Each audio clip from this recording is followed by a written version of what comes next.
अब करते हैं कल की तैयारी की कल आपकी निफ्टी और निफ्टी बैंक के ऊपर क्या स्ट्रेटजी होनी चाहिए। तो हमारे साथ आज शो में दो मेहमान जुड़ने वाले हैं, दोनों मेहमानों का करते हैं स्वागत। संतोष मीणा जी स्वास्थ्य का इन्वेस्टमेंट से हमारे साथ जुड़ रहे हैं और वत्सल भुआ हमारे साथ एलकेपी सिक्योरिटीज से जुड़ रहे हैं। आप दोनों का बहुत स्वागत है 18 हाउस स्वदेश पर और बहुत शुक्रिया आपने समय निकाला है। पहले वत्सल मैं आपके पास आना चाहता हूँ, मार्केट को लेकर क्या स्ट्रेटजी आप रख रहे हैं, खासकर इंडाइसेस जो निफ्टी और निफ्टी बैंक को लेकर, क्योंकि आज देखिए पूरी बढ़त गंवाकर नेगेटिव में बंद होते हुए नजर आए हैं।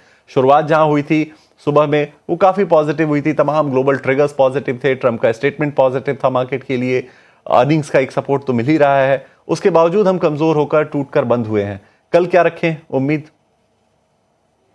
जी फर्स्ट ऑफ ऑल तो गुड आफ्टरनून विकास जी। तो बात करते हैं आज के सेशन की। तो आज का सेशन काफी डिसअपॉइंटमेंट वाला सेशन रहा, क्योंकि आज सब सब कुछ बुल्स के फेवर्स में था। चाहे वो डॉलर इंडेक्स हो, बॉन्ड यील्ड हो, इवन जो क्रूड जिससे अभी हमारा डायरेक्ट एक इनवर्स कोरिलेशन है इंडियन इक्विटी मार्केट का, तो क्रूड में आज अच्छी खासी हमें गिरावट देखने को मिली।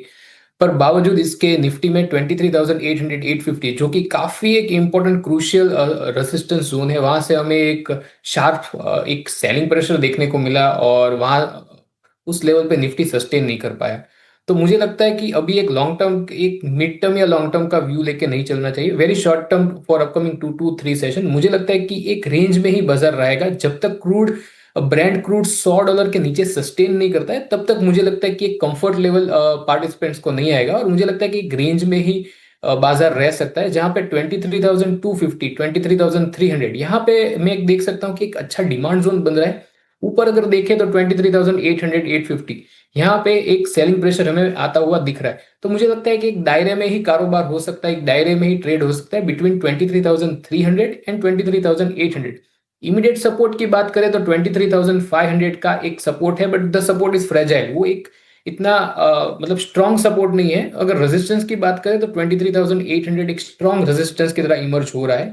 आज के डेरिवेटिव डेटा की बात करें तो आज हमें एक मैसिव कॉल रेटिंग देखी गई है 23,800 और 24,000। तो वो क्लियरली इंडिकेट करता है एक bearish sentiment among the market participants. तो फिलहाल तो मुझे लगता है with a bearish undertone, Nifty का अंडरटोन बेरिश रह सकता है और एक रेंज में ट्रेड कर सकता है। ब्रॉडर मार्केट में अगर हम देखें तो हमें सेक्टोरियल रोटेशनल स्विंग देखने को मिल सकते हैं। चलिए, तो ये राय आपको मार्केट के ऊपर। तो पहला सवाल हमारे पास आया है प्रयागराज से प्रदीप पांडे जी ने सवाल भेजा है हमारे पास और उनका ये पूछना है कि अदानी टोटल गैस के उनके पास 35 शेयर हैं 939 के भाव पर और क्या करना चाहिए, ये सलाह वो चाहते हैं। देखिए 638 के भाव चल रहे हैं आज, हालांकि 4.5% तमाम अदानी ग्रुप के काउंटर्स में तेजी देखने को मिली थी। ये स्टॉक भी 4.5% चढ़ा, लेकिन इनका लॉस तो ज्यादा है अभी भी, क्योंकि 300 रुपए का पर शेयर लॉस है और 30 शेयर हैं तो 10,000 के आसपास की कैलकुलेशन बनती है लॉस की। क्या राय होगी वत्सल आपकी इनको? आज स्ट्रक्चर देखूं तो एक ब्रॉडर टाइम फ्रेम में देखूं तो एक प्रोलॉन्ग डाउन ट्रेंड चल रहा है स्टॉक में। हालांकि कुछ वीक से हमें थोड़ी स्टॉक में एक रिकवरी आती हुई दिख रही है, पर वो रिकवरी सस्टेन नहीं कर पा रही है। तो ओवरऑल मुझे लगता है कि उनकी बाइंग 950 अराउंड की है। तो मुझे लगता है कि कुछ स्टॉक का जो चार्ट स्ट्रक्चर है वो कुछ इतना खास नहीं है। तो रिड्यूस ऑन राइस की स्ट्रेटेजी अपना सकते हैं। मुझे लगता है कि स्टॉक में शॉर्ट टर्म के लिए एक थोड़ी रिकवरी आ सकती है टुवर्ड्स द लेवल ऑफ 680। तो जैसे ही उनको एक रिकवरी मिलती है टूवर्ड, और मैक्सिमम स्टॉक एक्सट्रीम केस में जा सकता है 720 के लेवल्स तक। तो मुझे लगता है कि ये जब उनको ये लेवल मिले तो मुझे लगता है उनको रिड्यूस करनी चाहिए अपनी पोजीशन। और बाकी शॉर्ट टर्म के लिए अगर वो 600 का लेवल तोड़ता है तो कंप्लीट एग्जिट लेनी चाहिए स्टॉक में से, क्योंकि वहां से एक नेक्स्ट लेग ऑफ सेलिंग शुरू हो सकता है स्टॉक में।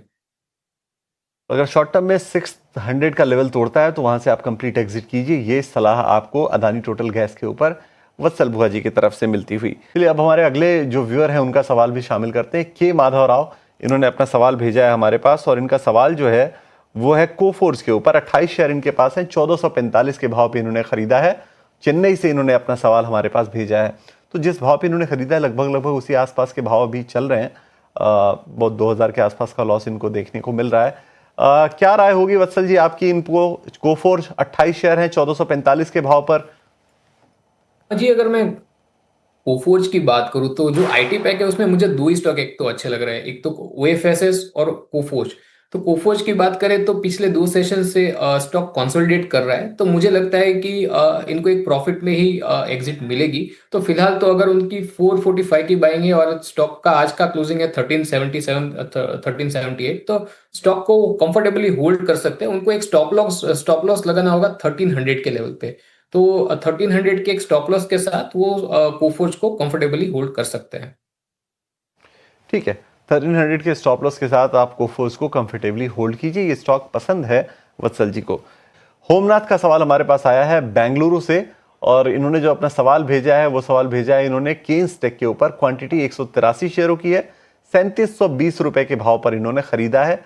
3190 यानी 3200 रुपए के भाव चल रहे हैं। पर शेयर इनके पास जो है 520 रुपए का लॉस हो रहा है, और चूंकि क्वांटिटी अच्छी है तो लॉस भी ठीक ठाक हो रहा है इनके। अगर आप देखेंगे तो लॉस हो रहा है इनको करीब करीब 96,000 97,000 के आसपास का। क्या राय होगी वत्सल आपकी, इनको क्या करना चाहिए केन्स टेक में? जी, अगर मैं केन्स टेक्नोलॉजी की बात करूं तो स्टॉक में हमें एक मल्टीपल ब्रेकडाउन दिख रहे हैं चार्ट में। और स्टॉक एक तरह से एक ओवरसोल्ड जोन में भी है, जिसकी वजह से हमें आज थोड़ी एक रिकवरी देखने को मिली। तो क्लियरली एक रिड्यूस ऑन राइस की सलाह रहेगी। मुझे लगता है कि स्टॉक जो एक अपना सपोर्ट है 3400 का, वहां वहां तक आ सकता है। उस सपोर्ट को टेस्ट कर सकता है, क्योंकि स्टॉक काफी ओवरसोल्ड जोन में है। तो मुझे लगता है कि तब उनको अपनी पोजीशन है वो सिग्निफिकेंटली रिड्यूस करनी चाहिए। फिलहाल स्टॉक को वो होल्ड कर सकते हैं with the stop loss of 3050। ये स्टॉप लॉस के साथ आप स्टॉक को होल्ड करिए। अगर आपको 3400 के लेवल्स मिलते हैं तो वहां पे आप पोजीशन रिड्यूस कीजिए अपनी। चलिए, तो ये राय आपको केन्स टेक के ऊपर मिलती हुई। चलिए आगे बढ़ते हैं, और हमारे पास अगला सवाल आया है नवाबों की नगरी लखनऊ से, और राजेश जी का ये सवाल है। लॉन्ग टर्म इन्वेस्टमेंट इन्होंने किया है अमारा राजा बैटरी के अंदर। 200 शेयर इन्होंने खरीदे 1000 रुपए के भाव पर।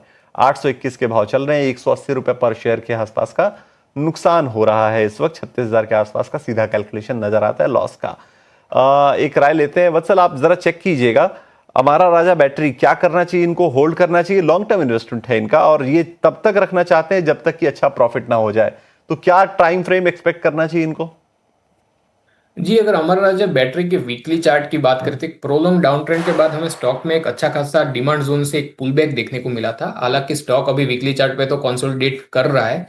तो मुझे लगता है कि जब जब तक स्टॉक अपनी 100 डेज मूविंग एवरेज, जो कि फिलहाल प्लेस्ड है 890 के लेवल्स पे, उसके ऊपर सस्टेन नहीं करता है, तब तक मुझे लगता है कि जो 200 डेज मूविंग एवरेज का मीन रिवर्जन है वो पॉसिबल नहीं हो पाएगा।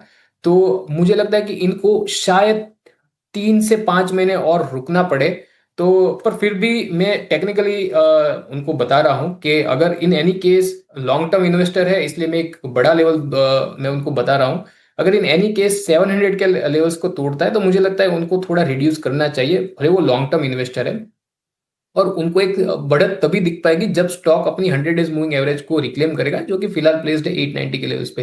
तो 890 के लेवल्स के ऊपर हमें उनको एक अच्छे खासे प्रॉफिट देखने को मिल सकते हैं। तो मुझे लगता है 3 से 5 महीने जितने का मिनिमम टाइम लग सकता है इसके लिए, और चलिए। फ्यू कैंडल्स लग सकती है हमें।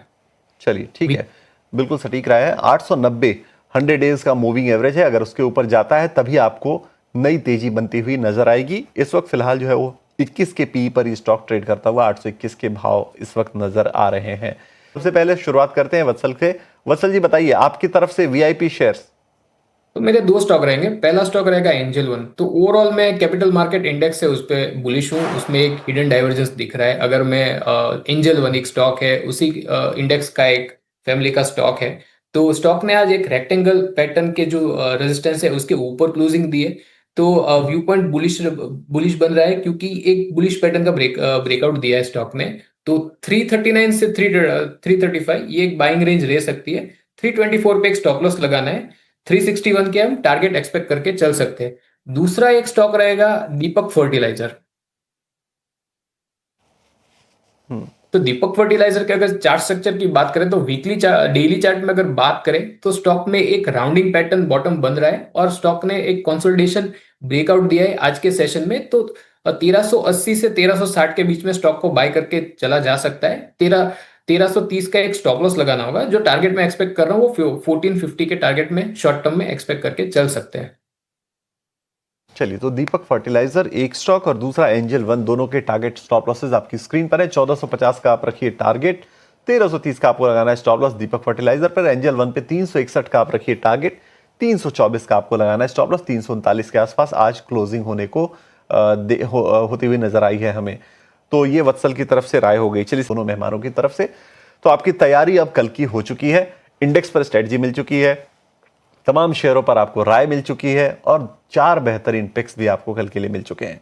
तो कल की तैयारी यही करते हैं पूरी। हमारे दोनों मेहमानों को करते हैं शुक्रिया। संतोष जी, वत्सल जी, आप दोनों का बहुत बहुत शुक्रिया, आपने समय निकाला और बेहतरीन स्ट्रेटजीज आपने शेयर की हमारे व्यूअर्स के साथ। चलिए, इसी के साथ एक छोटे से ब्रेक के लिए हम यहाँ रुकेंगे, लेकिन ब्रेक के उस पार भी टीना सुरेश पर खबरों का सिलसिला लगातार जारी है।